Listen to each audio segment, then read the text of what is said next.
ಒಗ್ಗಟ್ಟಿದ್ರೆ ಸಾಕು, ಏನು ಬೇಕಾದರೂ ಸಾಧಿಸಬಹುದು ಅನ್ನೋದಕ್ಕೆ ದೇವನಹಳ್ಳಿ ರೈತರೇ ಸಾಕ್ಷಿ. ಅದು ಒಂದಲ್ಲ ಎರಡಲ್ಲ, ಬರೋಬ್ಬರಿ 3 ವರ್ಷಗಳಿಂದ ನಡೀತಾ ಇದ್ದ ಹೋರಾಟ.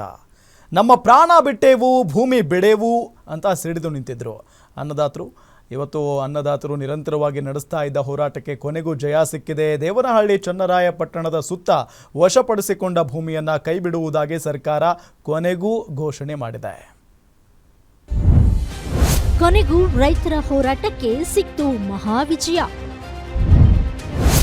3 ವರ್ಷಗಳ ಹೋರಾಟಕ್ಕೆ ಮಣಿದ ಸರ್ಕಾರ. ದೇವನಹಳ್ಳಿ ರೈತರಿಗೆ ರಿಲೀಫ್, ಅಧಿಸೂಚನೆ ವಾಪಸ್. ನುಡಿದಂತೆ ನಡೆದ ಸಿದ್ದರಾಮಯ್ಯ, ರೈತರು ಫುಲ್ ಖುಷ್.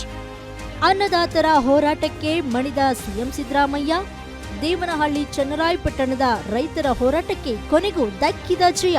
ಫಲವತ್ತಾದ ಭೂಮಿ ಉಳಿಸಿಕೊಳ್ಳುವಲ್ಲಿ ಯಶಸ್ವಿಯಾದ ರೈತರು. 3 ವರ್ಷಗಳ ಹೋರಾಟಕ್ಕೆ ಮಣಿದ ಸರ್ಕಾರಕ್ಕೆ ರೈತ ಮುಖಂಡರ ಅಭಿನಂದನೆ. ಎಸ್, ಇದು ರಾಜ್ಯದ ರೈತರ ಹೋರಾಟಕ್ಕೆ ದೊರೆತ ಜಯ. ನಿಮ್ಮ ಗ್ಯಾರಂಟಿ ನ್ಯೂಸ್ನ big impact. Hi tech defence ಮತ್ತು ಏರೋಸ್ಪೇಸ್ ಪಾರ್ಕ್ ಉದ್ದೇಶಕ್ಕಾಗಿ ಸರ್ಕಾರ ದೇಡದಾಗಿ ಸಿಎಂ ಸಿದ್ದರಾಮಯ್ಯ ಘೋಷಣೆ ಮಾಡಿದ್ದಾರೆ. ಈ ಜಮೀನನ್ನ ಸಂಪೂರ್ಣವಾಗಿ 1777 ಎಕರೆ ಜಮೀನನ್ನು ಅದಕ್ಕೆ ನೋಟಿಫಿಕೇಶನ್ ಏನು ಹೊರಡಿಸಿದ್ದು, ಅಂತಿಮ ನೋಟಿಫಿಕೇಶನ್ ಏನು ಹೊರಡಿಸಿದ್ದು ಸ್ವಾಧೀನಕ್ಕೆ, ಅದನ್ನ ಸಂಪೂರ್ಣವಾಗಿ ಕೈ ಬಿಟ್ಟಿದ್ದೇವೆ.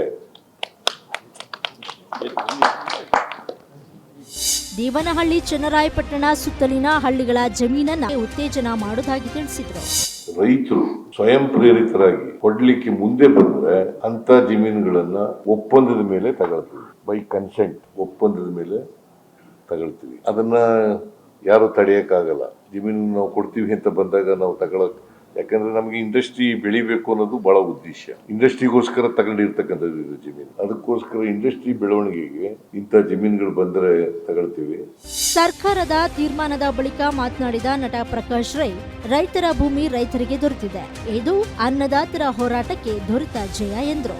ಇದು ಒಂದು ಐತಿಹಾಸಿಕವಾದ ಒಂದು ಚಳುವಳಿಯ ಜಯ ಆಗಿದೆ. ಇದಕ್ಕೆ ನಾವು ಸರ್ಕಾರಕ್ಕೆ, ಮುಖ್ಯಮಂತ್ರಿ ಸಿದ್ದರಾಮಯ್ಯ ಅವರಿಗೆ ನಮ್ಮ ನಂಬಿಕೆಯನ್ನು ಅವರು ಹುಸಿ ಮಾಡಲಿಲ್ಲ. ಎಲ್ಲರ ಜೊತೆ ಕೂತ್ಕೊಂಡು ಒಂದು ಒಳ್ಳೆ ನಿರ್ಧಾರ ತಗೊಂಡಿದ್ದಾರೆ. ಕೊನೆಗೂ ನೋಟಿಫಿಕೇಶನ್ ಅನ್ನು ಕೈ ಬಿಡಲಾಗಿದೆ. ಭೂಮಿಯನ್ನು ನಂಬಿರುವ, ಭೂಮಿಯನ್ನು ಪ್ರೀತಿಸುವ ಜನರು ನೆಮ್ಮದಿಯಾಗಿ ಅವರು ಆ ಭೂಮಿ ಜೊತೆ ಇರಬಹುದು ಅನ್ನೋ ನಿರ್ಧಾರ ಆಗಿದೆ. ದೇವನಹಳ್ಳಿ ರೈತರ ಧ್ವನಿಯಾಗಿ ನಿಮ್ಮ ಗ್ಯಾರಂಟಿ ನ್ಯೂಸ್ ನಿಂತಿತ್ತು. ಗ್ಯಾರಂಟಿ ನ್ಯೂಸ್ ಪ್ರಧಾನ ಸಂಪಾದಕರಾದ ರಾಧಾ ಹಿರೇಗೌಡರ್ ದೇವನಹಳ್ಳಿ ಗ್ರೌಂಡ್ ರಿಪೋರ್ಟ್ ಮಾಡಿ ಫಲವತ್ತಾದ ಭೂಮಿ ಮೇಲೆ ಬಿಲ್ಡರ್ಗಳ ಕಣ್ಣು ಬಿದ್ದಿರೋದನ್ನ ಎಳೆಯಾಗಿ ವರದಿ ಮಾಡಿ ಸರ್ಕಾರದ ಗಮನ ಸೆಳೆದಿದ್ರು. ಇದೇನ್ರಿ ಅಗ್ರಿಮೆಂಟು? ಅಗ್ರಿಮೆಂಟು ಇಂತಹ ಫಲವತ್ತಾದಂತಹ ಭೂಮಿಯನ್ನ ಆಕ್ರಮಿಸಿಕೊಂಡು, ಅತಿಕ್ರಮಿಸಿಕೊಂಡು ನೀವು ರೈತರ ಹೊಟ್ಟೆಗೆ ತಣ್ಣೀರ್ ಬಟ್ಟೆ ಹಾಕ್ಬೇಕಂತ ಇದ್ದೀರಾ? ಚನ್ನರಾಯಪಟ್ಟಣದ ಹೋರಾಟಕ್ಕೆ ಕೊನೆಗೂ ರಾಜ್ಯ ಸರ್ಕಾರ ಮಣಿದು ಮಣ್ಣಿನ ಮಕ್ಕಳಿಗೆ ಮರಳಿ ಭೂಮಿ ನೀಡಲು ಮುಂದಾಗಿದೆ. ಅಲ್ಲದೆ ಸಿಎಂ ಸಿದ್ದರಾಮಯ್ಯ ಕೊಟ್ಟ ಮಾತಿನಂತೆ ನಡೆದುಕೊಂಡಿರೋದು ನಿಜಕ್ಕೂ ಶ್ಲಾಘನೀಯ. ಇದು ರೈತರ ಹೋರಾಟಕ್ಕೆ ಸಂದ ಜಯವಾಗಿರುವುದು ಮಾತ್ರ ಸುಳ್ಳಲ್ಲ. ವೀರೇಶ್ ದಾನಿ, ಪೊಲಿಟಿಕಲ್ ಬ್ಯೂರೋ, ಗ್ಯಾರಂಟಿ ನ್ಯೂಸ್.